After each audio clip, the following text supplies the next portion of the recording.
No matter how hard I try, I've never been able to capture these trails on a page.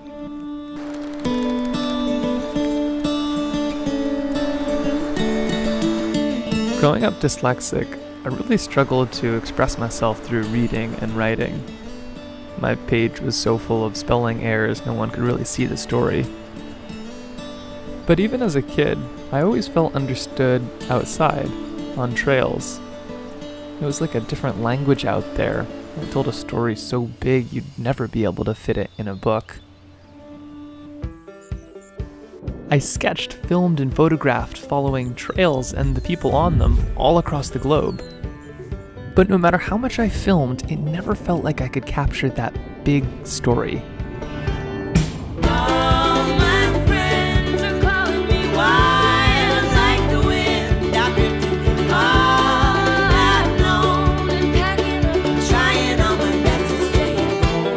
So much traveling had made the trails in my own backyard feel unfamiliar, so I headed home to reconnect with the trails in Alaska. July 4th, Seward, Alaska, on top of Mount Marathon. It's a beautiful bluebird day. I mean, there's still clouds. In fact, like it's actively raining, but that's kind of blue skies for Seward. I was used to trying to connect to unfamiliar places. I usually did it with a sketchbook. It helped me slow down, see the details, and meet the locals. My watercolors had helped me connect to landscapes all over the globe, and I expected them to do something similar here at home in Alaska. But now that I was here, they felt flat. I mean, of course they are a sheet of paper, but it felt like I could never make anything good enough to speak or share how these trails really felt. I felt like an imposter, even on my own home trails. I mean, I couldn't even tell you that much about Alaska's most famous trail, the Iditarod. So I headed down to town to find somebody who could. Seward is mile zero. That's the best way to put it. It's had its ups and its downs, but it's survived. A lot of things have happened, but we're still here. Anyway, okay, well, I might as well go down the trail. I walked with Lee for the first mile of the Historic Iditarod Trail, and that's all the time he needed to upend almost everything I knew about it. Oh, Iditarod, doesn't that start in Anchorage? Of course, in 1909, there was no Anchorage. When this started, in 1908, the first survey, there was no Anchorage. There is a historic trail, and then there's the race. They're two different things. It all got tangled up, and it's, once, you know, it's in people's minds, it's very hard to get out of their minds. But we keep trying. We keep trying. I nodded along and pretended like I knew all this, but I was just as tangled. I had thought that it was just an old trail with a famous race along it, inspired when a group of mushers saved a town from an epidemic. But it turns out those were all three completely separate events. The race was started relatively recently and heads from Anchorage to Nome. The Serum Run is on a completely different trail, going from Nenana to Nome.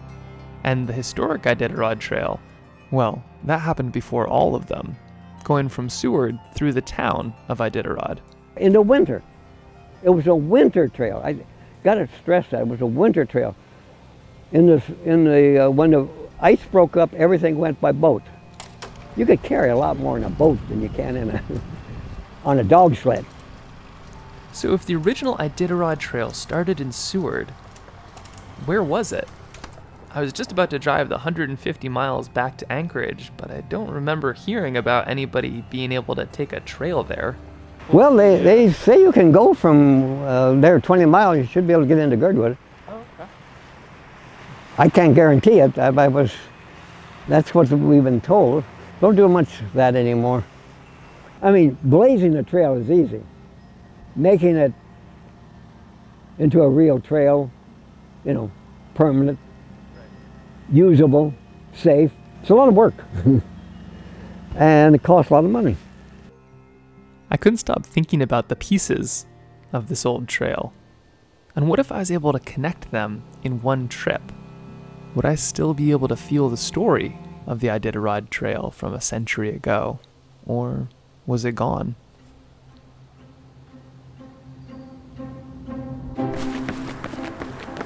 I expected a fair deal of suffering, so I brought some friends. Denali, who grew up in Seward and knew these trails really well, and Lars, who had a really good mustache, which is important for Alaskan adventures. Together, we had a Xeroxed copy of a 100-year-old map, which, aside from being a little bit outdated on the glaciers, got the geography pretty spot on. Yeah. So today is here until, right in here. After tracing the route with our fingers, we just needed to pack the essentials: bear spray, water, snacks, more snacks, and a sketchbook. And we were ready to go. And with that, it was time to try to head home toward Anchorage for my first time on foot.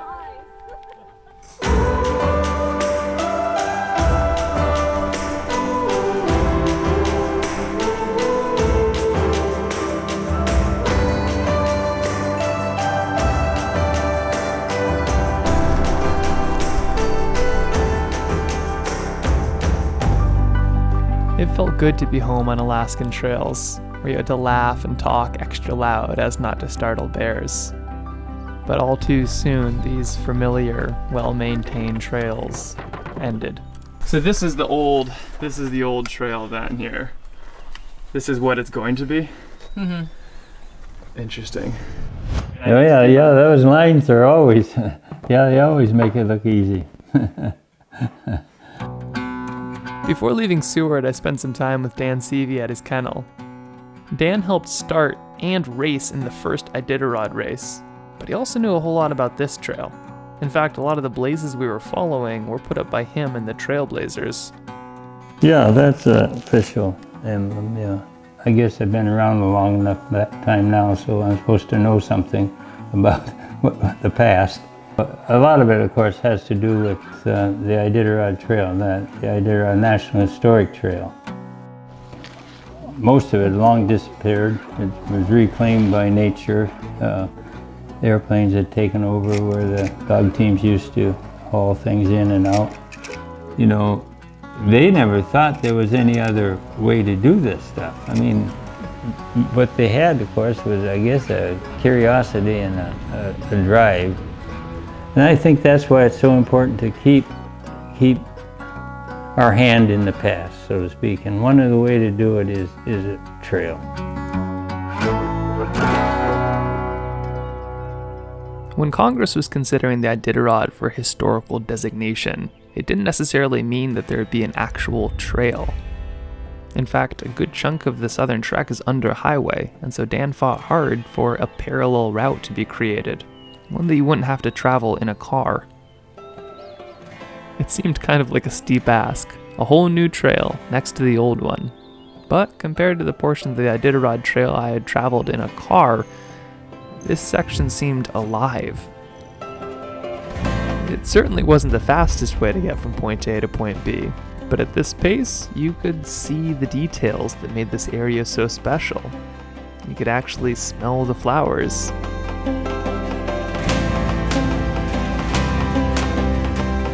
The Kenai Mountains and Turnagain-Arm were becoming so much more than just a label on a map to me.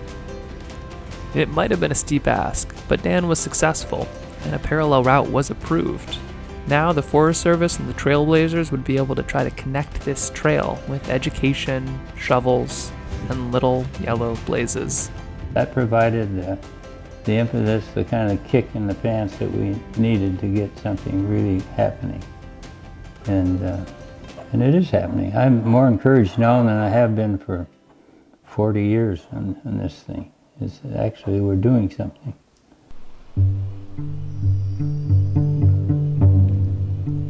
Denali had to head home, but we were going to be joined by my wife Eve, who was tagging along right as the trail began to get really tough. Based on our map, we would be in for some bushwhacking. I like a good schwack, so I'm looking forward to that. I am here for extra bear noise and protection, and to as Max's emotional support animal.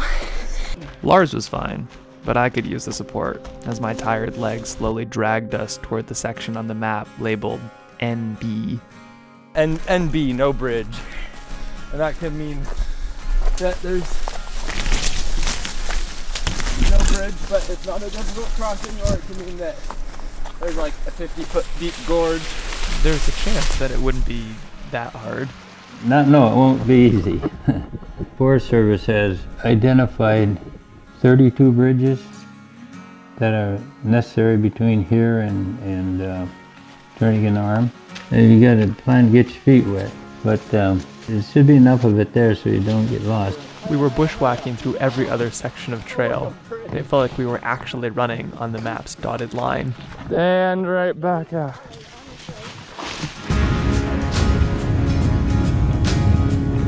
Lee was right. This trail would have been much easier in the winter, when the raging rivers we were crossing would be still and frozen. Instead, we balance beamed our way from one cliff to the next with a growing appreciation for bridges. What? So we're gonna go there. This is Turnagain-Arm. That right there, right here, is 20 Mile. Even with the connections, the trail seemed to always lead us right back to the highway. The Seward Highway is the only way to drive from Anchorage to Seward. In a car, it's dangerously scenic, but on foot, we just felt out of place. Looking at the old map, it kind of felt like they just paved over the old trail. People found the easiest routes, and oftentimes they were following in the footsteps of the Alaskan Native people because they found those routes long ago. Karen understood the layers. She'd been working to bring this trail to life for the last 5 years. So trails and paths kind of layer over one another in these locations because people historically find the easiest way to get from one point to another. The historic route is now the Alaska Railroad. So we wanted to have a route available for travelers in this section, and that is the route we're developing today. We decided to take a quick detour to Whittier through the longest tunnel in Alaska. This was the first time that we had disconnected from the trail and were bypassing the landscape that we'd been so closely following. We took this modern shortcut because it meant that we'd be able to return to the historic Iditarod Trail by an ancient route. Some of the routes of the Iditarod National Historic Trail have been used for thousands of years, and the Alaska Native people used these routes to find food, for subsistence resources, and for trade purposes at times. One example on the Iditarod National Trail system is the Portage Pass Trail, and it currently travels from the town of Whittier over into Portage Valley. The Alutiiq people of Prince William Sound use that same trail route to travel between Prince William Sound and the Turnagain-Arm area. The people making footprints over this trail must have changed so much in the last few centuries. Still, we were following those footsteps up and over this pass, although one of the big differences is we could no longer travel over Portage. Our old map showed us being able to walk over this glacier, but we were going to have to paddle over a melted one instead.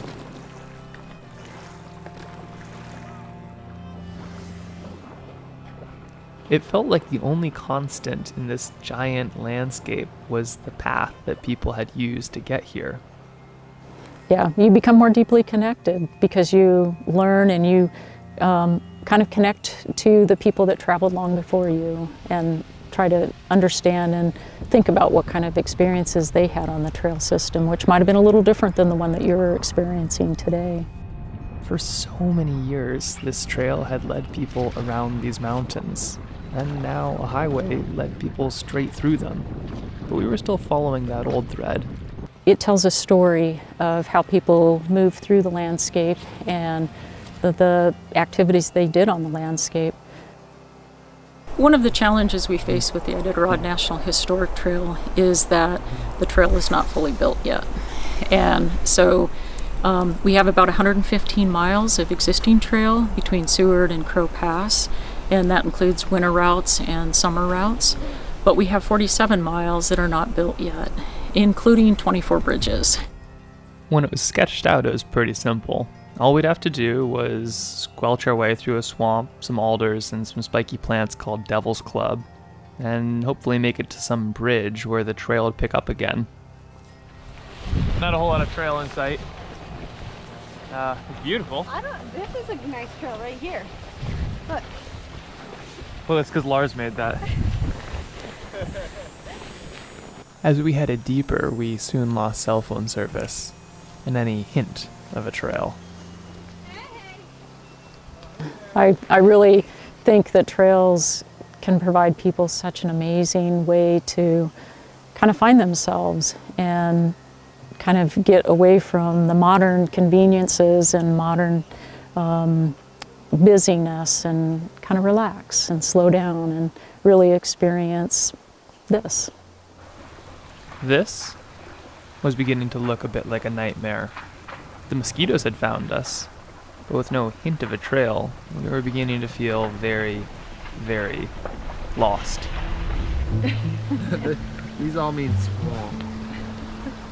And a lot of bushes like this. And a lot of ground like this.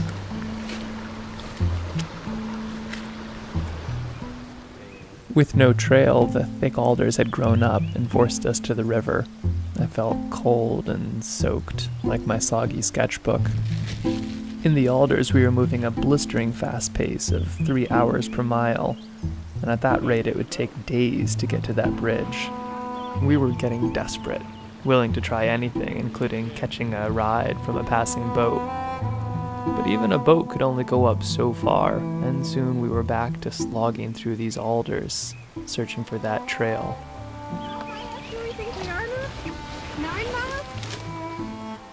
If we headed back, would it feel like we were abandoning this trail?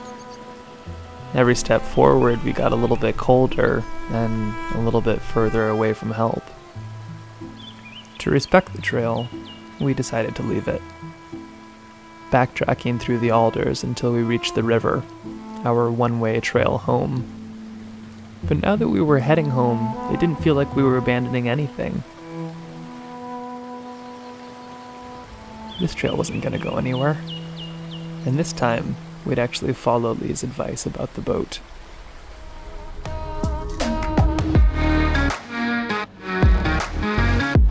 You can carry a whole lot more in a boat, but in Alaska, a boat can only carry you so far. So after catching a ride upriver with Eve's friend Jake, we found ourselves back in the Alder Cathedral, this time with Eve's dad, Dorn. Lars was in the Grand Canyon breaking records, but we were continuing to break trail, trying to find that hidden bridge. I'm in the pain cave.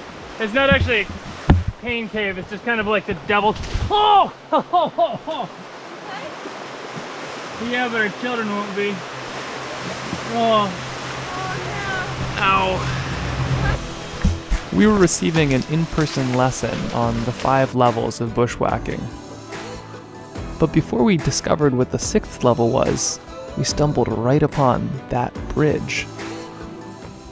Alaska's full of incredible trails, but I don't think I ever fully appreciated them until I saw one end in nothing.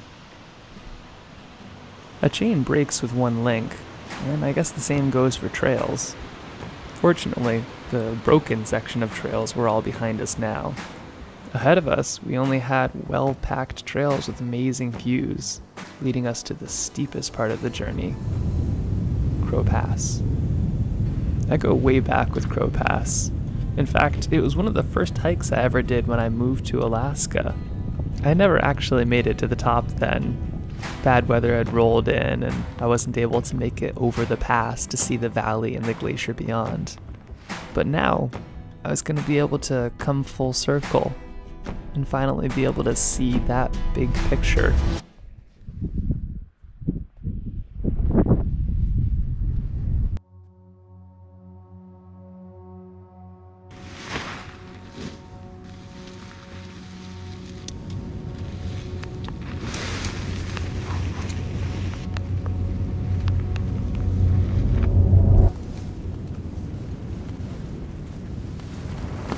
Well, that about captures it.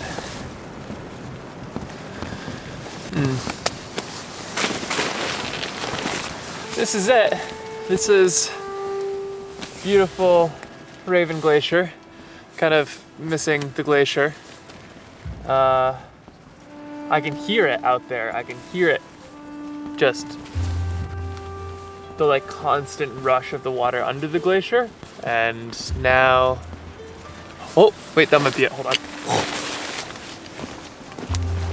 I tried to make out the outline of the glacier in the fog, but the only photo I had seen was from almost a century ago. Only in the morning, when the clouds lifted, could I finally see the valley, which was kind of a shock. I could actually see the valley. The glacier that trail had gone under was gone. It didn't feel like there was any established path up to the glacier. Unlike the ancient landscapes I had been hiking through, these piles of moraine probably first saw the sun a decade or two ago.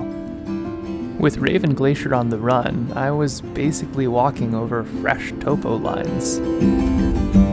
Don't you see, I read between the lines a little too much. I don't just read, I become the light all around us. I was so close to finishing, but I wanted to get a quick sketch of Raven Glacier. I mean, who knew how much it would change the next time I made it up to Crow Pass?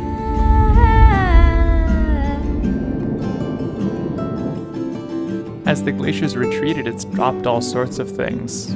Rocks, sticks, boulders, even little bits of man-made trash that were stuck in the ice. That's where this little piece of plastic came from, which, on closer inspection, was an old film strip. There were no photos left. Everything had been scraped off on its journey down the glacier. Even with nothing identifiable, I felt connected. Whoever took these photos was probably trying to capture this glacier just like I was.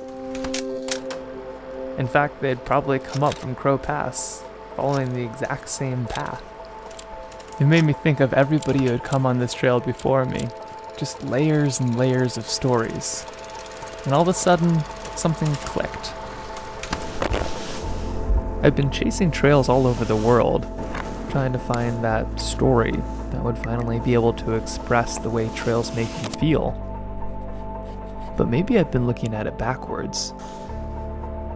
Trails are so much more than just a strip of dirt connecting two places. But I've never been able to find the right words for that, because maybe there were no words. Maybe trails were kind of their own language.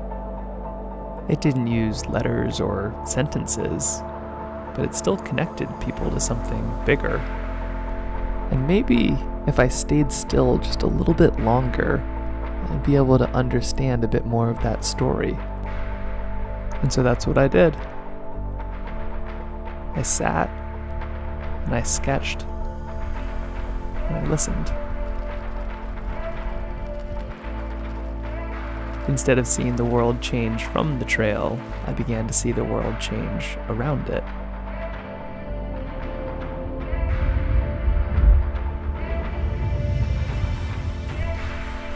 Sketching Raven Glacier, I could start to see it shifting, along with the sky and the mountains. It almost felt like the only constant was the trail and the footsteps over top of it. This was a story made out of connections and dirt, every person adding a word to a page so long that it's outlasted a glacier.